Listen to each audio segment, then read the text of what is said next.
Hey guys, Jake here, and today we are heading down to the reptile pits because I've recently done some renovations, I guess you can say, on the outdoor enclosures that are here behind me, and I just wanted to show you guys them. So let's flip the camera around and take a look. So here we have what was the original setup. They just had the netting over them, which works. It stops birds.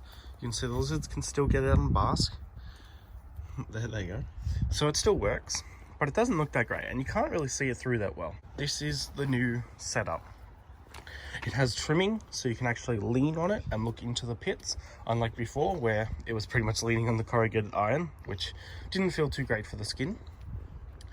It now has a pond bird netting, which unfortunately with all this overhang doesn't look too great, but it looks better than this, and you can actually see through it. So if we have a look right here right now, we can see the residents to this outdoor enclosure here. These are my Vic Alpines. So they're all chilling like an absolute villain. Hopefully a few of these females are pregnant. There's one of the males there. The other male's actually just shedding now, which I don't know whether that's him getting ready to breed and he's a bit later than the others, because I haven't really seen much action from him. But I know that girl there, well actually both of those two girls there have been bred. I've caught lockups with those. This girl has,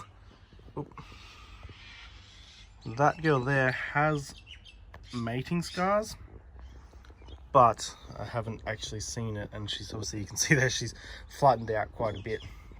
But that's them. So this one is still in progress of being done with the pond netting, but this one in the shade here, so probably not too much out, this one has also been completed. I added a few more bits and bobs in terms of plants, make it look a bit more natural and filled in. Actually, you can see two of the residents there, and there is actually one here as well.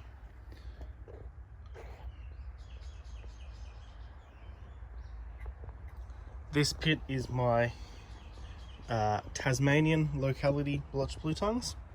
And I think by far, in terms of layout and setup, I think this is probably my favorite one. It's a bit more natural with the big bush they can hide under and the few extra bits of grass. And that black hide there is their favorite hide. I have one of them in each of the enclosures because those plastic tubs, they actually, water doesn't get inside of them, but the black also really holds heat. Not only can they bask on it and get nice and warm, but the inside of it actually stays warm as well. That's them there. Now here's a setup that I'm yet to do a video on. This houses my Blue Mountains or New South Wales Alpines pair. That's their setup there. They have a plastic tarp which comes over it and stops it from getting wet on half of it. But we'll come back to that a little bit later on in the day when they get some sun. Right now it's still the morning, no sun on those guys. So, if you can hear me over all the native birds, let's take this net off and take a look at the lowland and see if there's any chunky looking females. We have the net half off. Here we can see into it. So, let's see. This here is a female. She's looking okay. She's sort of flattened herself out a little bit because she's not liking me near her. But that's a girl. She has some pretty wide hips, so you never know. These two sitting here, they are also both females. And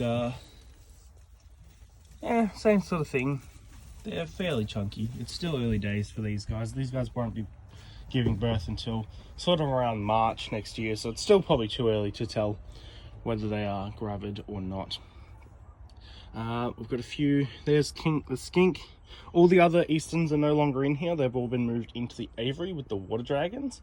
So they're not in here. So this is now specifically just lowland blotched blue tongues. We have this guy here who has must be a young male and has had a few combats with a few other males. That or is possibly a young female and the males have been a bit eager and keen to just mate, so they've taken to smaller ones. This guy is really interesting. Has some really cool patterns. And he is not a hybrid. It is 100% pure lowland, and yeah, just pretty funky. Pretty cool and funky. Got this guy here. Nice speckles. A few back there. He's actually one of the younger ones here. This guy is from last year's babies. And yeah, so that's the lowland pit. I absolutely love this setup too. Is also really good. I do like it a lot too. But I absolutely love the outdoor keeping. Keeping your reptiles outside poses multiple benefits, not only for yourself as a keeper in terms of cutting down costs for electricity and heating, but also for the reptiles. So natural UV is also and is the best source of UV for your reptile. Yes, UV lights do provide UV for your reptiles, but as I said, the sun, you can't get any better than that. UV from the sun, which is keeping their bones nice and healthy and stopping them from accumulating or acquiring or developing metabolic bone disease. Like this skink in there, who has unfortunately already had that before I received him as a pet. But now he lives out here getting full UV, and that way it's not going to get any worse. Unfortunately, metabolic bone disease or MBD is not reversible, but it is preventable. Having your animals outside means, especially for your blotch blue tongues and all your other species outside, is they will breed on their natural cycle. Keeping them indoors, you have to mimic this by changing temperatures and shifting all that sort of stuff around to then promote them to go into brumation, come out of brumation, get nice and hot for your males, so your males get in the mood and then start to breed. Out here, that all happens naturally.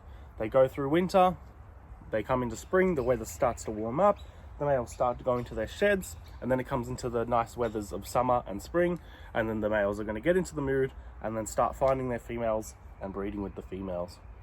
Another benefit is that I get to come out here, sit down on a nice day like today, and just watch them. A lot of the time they just do this, and they literally just pile up in a big ball and sit there and not do much. But for the other part, they actually wander around, explore, and it's just so much better than watching them in a large outdoor enclosure like this over something like a 4-foot enclosure inside. Yes, I do have animals inside still. There's some things that I can't keep outside down here in Victoria. But for these guys, they can. They absolutely thrive outside, and it's just so much more enjoyable in my personal opinion. Yes, I don't get to see them every day, not only because I work and if I come home at night time when they're already tucked away, but also the weather. If it's not a nice day, they don't come out and they stay away hiding. Whereas indoors, they can be seen pretty much majority of the time. But I don't care about that. So much more beneficial for the reptiles themselves and is more enjoyable. And setting up an outdoor enclosure, you need to keep a few things in mind. They do need shelter, whether that's from the sun or from the rain, which in this case we have this plastic sheeting along here. As you can see, it's also puddled up a little bit with water. I've got to make a new design where it's sort of on an angle so the water runs off. That protects them from the rain, and you can see it also gives them a shaded spot too. Some light does get through because it's not corrugated iron, it is the plastic tinning, like the plastic roof. So light still gets through, but it's blocking out the intense heat and it's stopping rain, so that area back there stays dry. Netting. Now this is not necessary in all places. I happen to live backing onto a reserve, and we get a lot of native birds such as kookaburras, which your adult blue tongues are usually pretty good, but in here, like I said, like that one there, I do have some young'uns, and if they do produce babies out here, those things are this big and an easy snack for a kookaburra. So having the nettings is very important, especially in my area, to stop your animals from getting attacked or eaten by native birds. Hiding spots is also another really important option. So I have a hide there. This is a hollow log, so they can hide in that. There's a hide there. That is also a hide. There's also this other hollow log here, which they can hide in, giving them multiple options, especially when there's a fair few animals in there, and they can become, the males can become fairly territorial or aggressive with each other when it comes to mating season. You need options for them to hide and visual barriers for the males to sort of get away from each other. So that's why having multiple hide options is very important. The other downside, I guess you could say, to keeping reptiles outside is that you can only feed them on the warm days. Reptiles need the heat to be able to digest their food properly. So if it's too cold, they're not going to eat. And even if they do, they're not going to be able to do it properly. So on a day like today, it's absolutely perfect to feed them. I'm going to head inside and make some food, bring some food down for them to eat, and we maybe get a time lapse or so, or some footage of them chowing down some food. But that's something you have to do as well, is pick the days you feed them appropriately. Do not feed them on cold days.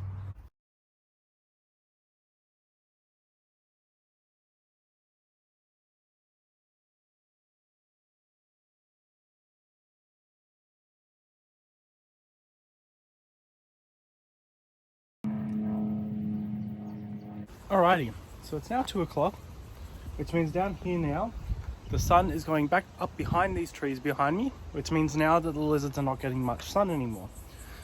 This is actually good, although a lot of people will think, well, now they don't have any sun for the rest of the day.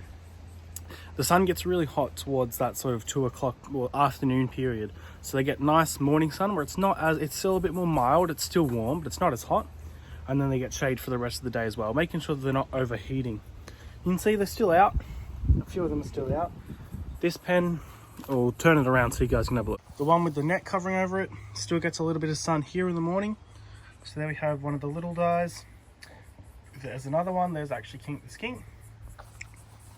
We step over to this one. The Tassies still get quite a bit of sun. They haven't touched much of their food. There's one. That's one of the females. I believe that's another female. And it looks like there's just the two out. I love those guys. Now that this one's getting sun, let's take another look at this one. So they've actually been getting sun for a couple of hours now. I went out and did some shopping, some Christmas shopping. So this is this one. Now, as I said, this is home to my alpines, my New South Wales alpines. Here's Chasey, good boy. So theirs is much more simple, and it's only set up for the two of them. It's 4 foot by I think 75, so a little bit less than 3 foot. Yeah, a little bit less than 3 foot. They have a hide, but they never tend to be under it. Nope. They always tend to hide under the palm leaves, which is pretty natural to what they would actually normally be hiding out in the wild. So, let's take a gander. Here's the girl. She's looking fairly plump. You can see she's had some breeding marks on the side of her, so who knows? Maybe fingers crossed.